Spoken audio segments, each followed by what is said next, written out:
Should more troops be sent to Afghanistan? And will they keep the fierce Taliban at bay? What about the fact that al-Qaeda is now in Pakistan? Joining us now from Little Rock, Arkansas, is retired General Wes Clark, former NATO Supreme Allied Commander, and from Washington, retired General ABC News consultant Jack Keane, who was also a commander and a veteran in Vietnam and one of the architects of that surge in Iraq. And we thank you both for joining us this morning. General Keane, I'll start with you. Should the objective be to defeat the Taliban, keep them from taking over Afghanistan again, and our 40,000 additional American troops, bringing the total of Allied troops up to more than 140,000, is that going to be enough? Well, first of all, we need to stabilize Afghanistan, and we have a deteriorating situation right now because we have never applied the sufficient amount of resources since the priority became Iraq. Now we're able to shift our priorities to Afghanistan, put in play for the first time a counterinsurgency strategy which is designed to protect the people. And that requires more troops when you put that strategy in play. And McChrystal and his folks, believe around 40,000 or plus is what's necessary to do that. They've done a detailed analysis, and I would support that. I support the strategy, and I'll let them figure out what the numbers are. And General Clark, what about that? Do you have to secure the population first before you can make any further decisions? Well, I think you do have to secure the population, but stand back for just a moment and look at the three lessons from Vietnam, if we could. Number one, that when you put more troops in, you take more casualties, and that reduces public support even faster. Number two, if the enemy's across the border in a sanctuary, you can't win unless you go after the enemy. And number three, you're not going to really fix their government so it has our standards. Those are three clear lessons from Vietnam. So we've got to be sure when we put the additional troops in that we've really dealt with what we know are the underlying issues. But is 40,000 enough? What are we doing about Pakistan? Can't we do more in Pakistan, either through the Pakistanis or get them out of the way? Because that's where the real enemy, al-Qaeda, is.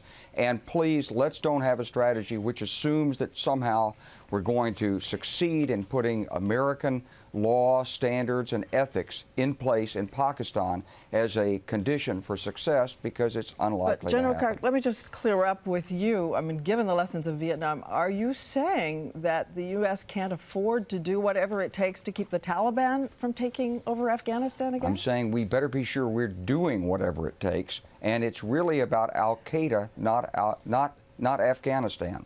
And so if our principal enemy is al-Qaeda, we can't lose in Afghanistan, but we can't win without dealing with al-Qaeda in Pakistan. General Keane, not enough forces there. And I did want to put up a graphic because, as we know, in Iraq, and as we said, you were one of the chief architects of the surge, which is considered to have worked so well.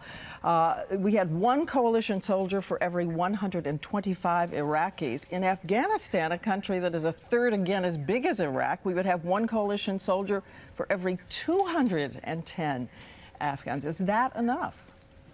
Well, the real issue is the growth of the Afghan National Security Forces, which now number about 200,000. And the focus is certainly on the U.S. troops for obvious reasons.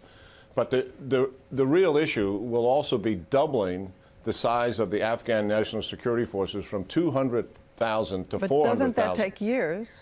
Yeah, it does. And the fact of the matter is we cannot get those soldiers to those sufficient numbers until 2012 at the earliest, 2013 at the latest, which means that's why McChrystal has come forward and says, I've got to stop the bleeding now. I have to use U.S. forces to help do that while I'm bringing additional Afghan National Security Forces on each year. What about and then eventually that'll permit us to pull away from combat forces. What about General Clark's point that in the meantime you have al-Qaeda in Pakistan, that Pakistan should be the real and primary target?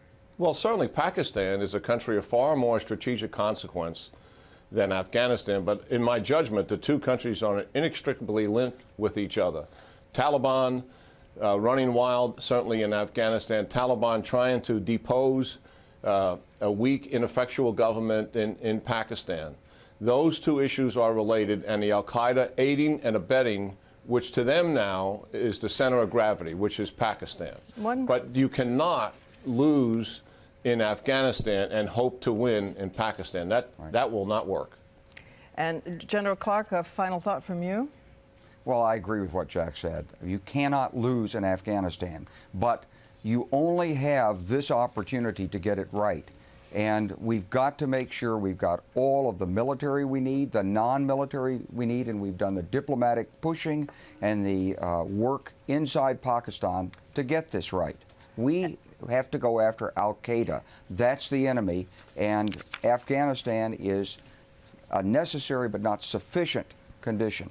A quick question for each of you, if I can get a very short answer. How long does the president have to make this decision, General Keane? Well, I think it's fine he takes a few weeks to make this decision, but certainly getting an answer sooner is always better. The right answer is more important than the timing of it, in my judgment. General Clark? I don't think that he has to make this decision tomorrow. Do the strategic review, get it right, get the American people behind it, get our allies behind it, and then let's put a strategy in place and resource it fully so we can succeed against al-Qaeda. Well, again, it's good to have you with all your experience, your combined experiences together, which is incredible. And thank you very much for being with us. Thank you.